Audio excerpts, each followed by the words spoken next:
जय श्री राम। अब तक हमने सुना कि युद्ध आरंभ हो जाता है रावण और श्री राम के बीच में, जिसमें सबसे पहले पश्चिम के द्वार पर हनुमान जी सेनापति के रूप में नियुक्त होते हैं और हनुमान जी और अंगद जी मिलकर मेघनाद से युद्ध लड़ते हैं और उपद्रव आरंभ हो जाता है। जब एक राक्षस को वो मारते हैं तो दूसरे राक्षस को मारते हैं। इस तरह से अंगद और हनुमान श्री रामचंद्र जी के सेनापति बनकर मेघनाद को युद्ध में हराते हैं और जिन बड़े बड़े सरदारों को पाते हैं उन्हें पैरों से पकड़कर श्री रामचंद्र जी के पास फेंक देते हैं। आइए अब आगे सुनते हैं श्री रामचरितमानस। खल मनुजात द्विजामिष भोगी, पावई गति जो जाचत जोगी। उमा राम मृदुचित करुणाकर, बैर भाव सुमिरत मोहि निशाचर। ब्राह्मणों का मांस खाने वाले नरभक्षी दुष्ट राक्षस भी परम गति को पाने लगे। शंकर जी कहते हैं पार्वती जी से कि हे पार्वती, कोमल चित्त और करुणा के सागर श्री रामचंद्र जी बड़े कोमल चित्त वाले और दयालु हैं। वे सोचते हैं कि राक्षस मुझे वैर भाव से ही सही स्मरण तो करते हैं। यही परम गति सो जिए जानी, अस कृपाल को कहूँ भवानी। अस प्रभु सुनी न भजई ब्रह्म त्यागी, नरमति मंद ते परम भागी। इस प्रकार अपने मन में सोचकर श्री रामचंद्र जी उन्हें परम गति प्रदान करते हैं। हे पार्वती, ऐसा दयालु कौन है जो ऐसे प्रभु को भ्रम छोड़कर नहीं बसते। अंगद अरु हनुमंत प्रवेशा, कि नहीं दुर्ग अस कह अवदेशा।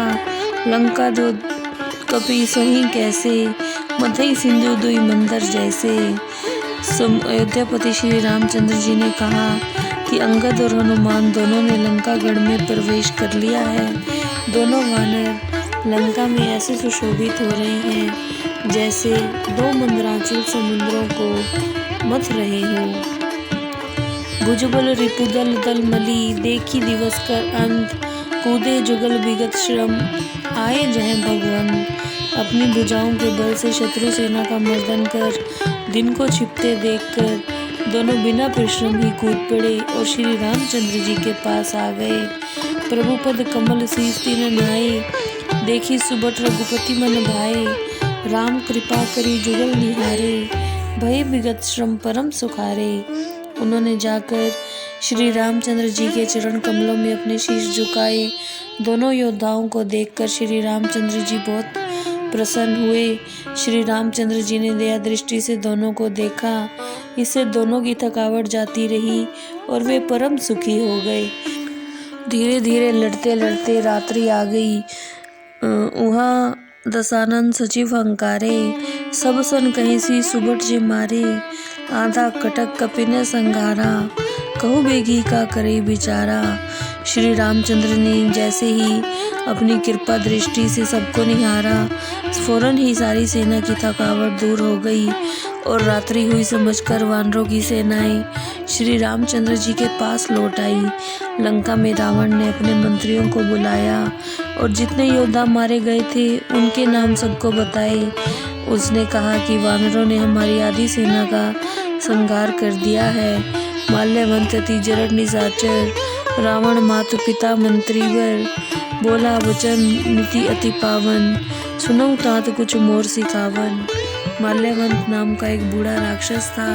वह रावण का नाना भी था और श्रेष्ठ मंत्री भी था। वह नीति के अनुसार बोला, कुछ मेरी शिक्षा सुनो। जब ते तुम सीता हरि आनी, असगुन होई न जाई बखानी। वेद पुराण जासु जस गायो, राम विमुख काहू न सुख पायो। जब से तुम सीता जी को हर लाए हो तब से इतने अपशकुन हो रहे हैं कि उसका वर्णन नहीं किया जा सकता। वेद और पुराण जिन श्री रामचंद्र जी का यश गाते हैं उनसे विमुख होकर किसी को कोई सुख प्राप्त नहीं हुआ। हिरण्याक्ष भ्राता सहित मधुकैटभ बलवान, जय मारे सोई अवतरे हूँ कृपा सिंधु भगवान। हिरण्यकशिपु सहित हिरण्याक्ष और महाबली मधुकैटभ को जिन्होंने मारा है उन्हीं कृपा के सागर भगवान श्री रामचंद्र जी ने मनुष्य रूप में अवतार लिया है। काल रूप खलबन दहन गुनागार घन बोध, शिव बिरंची जय सेवई तासो कवन विरोध। श्री रामचंद्र जी काल स्वरूप हैं, गुणों के धाम हैं, ज्ञानी हैं। भोले शंकर और ब्रह्मा जी भी उनकी सेवा करते हैं, उनसे विरोध कैसा। परिहरि बैरु देव देही, भजौ कृपा निधि परम स्नेही। ताके बचन बान सम लागे, करिया मुँह करी जहीं अभागे। वैर को छोड़कर सीता जी को उन्हें सौंप दो और परम स्नेही श्री रामचंद्र जी का भजन करो। उनके वचन रावण को बाण के समान चुभने लगे और उसने कहा कि तू बूढ़ा हो गया है, नहीं तो मैं तुझे अभी मार डालता। माल्यावन ने फिर अपने हृदय में अनुमान लगा लिया कि अब कृपा निधान श्री रामचंद्र जी इसे मारना चाहते हैं। सो उठी गयऊ कह दुर्बाधा, तब सको बोलेऊ घन नादा। कौतुक प्रातः देखो मोरा, करऊं बहुत कहूँ का थोरा। वह रावण को दुर्वचन कहता हुआ चला गया। तब मेघनाथ क्रोधित होकर बोला, प्रातः काल मेरा कौतुक देख लेना। सुनी सत बचन भरोसा आवा, प्रीति समेत अंक बैठावा। करत विचार भयउ बिनु सारा, लागे कपि पुनि चहूँ द्वारा। पुत्र के वचन सुनकर रावण को भरोसा हो गया। इस पर रावण ने अपने पुत्र मेघनाथ को गोद में बिठाया। रात भर विचार करते करते सवेरा हो गया। वानर और रीछ द्वारों पर आकर डट गए। डाहे महीधर सीकर कोटि ने विविध विधि गोला चले। यह रात जिमी पर विवात गरजत, जनु पर ले के बादले। मरकट बिकट बट जुटत, कटत ना लटत तन जर्जर भये। गही सैल तही गढ़ पर चलावई, जैसो तह निसीचर तये। विकट वानर योद्धा भिड़ते हैं, कटते हैं, शरीर के जर्जर हो जाने पर भी पीछे नहीं हटते। उन्हीं पर्वतों को उठाकर वापस फेंक देते हैं, जिससे राक्षस सेना जहाँ की तहाँ मर जाती है। मेघनाथ सुनि श्रवण अस, गढ़ु पुनि छिंका आई। उतर्यो वीर दुर्ग में, सम्मुख चल्यो बजाई। मेघनाथ ने कानों से सुना कि वानरों ने गढ़ को फिर से घेर लिया है। यह समाचार सुनकर मेघनाथ गढ़ से नीचे उतरा। कह कौशल दिस दो भ्राता, धन्वी सकल लोक विख्याता। कह नल नील दुबित सुग्रीवा, अंगद हनुमत बल सीवा। मेघनाथ ने ललकारा, अयोध्या के राजा, सब लोगों में प्रसिद्ध धनुषधारी दोनों भाई राम लक्ष्मण कहाँ है। नल नील द्विविद सुग्रीव और बल के सीमांत अंगद और हनुमान कहाँ है। जय श्री राम।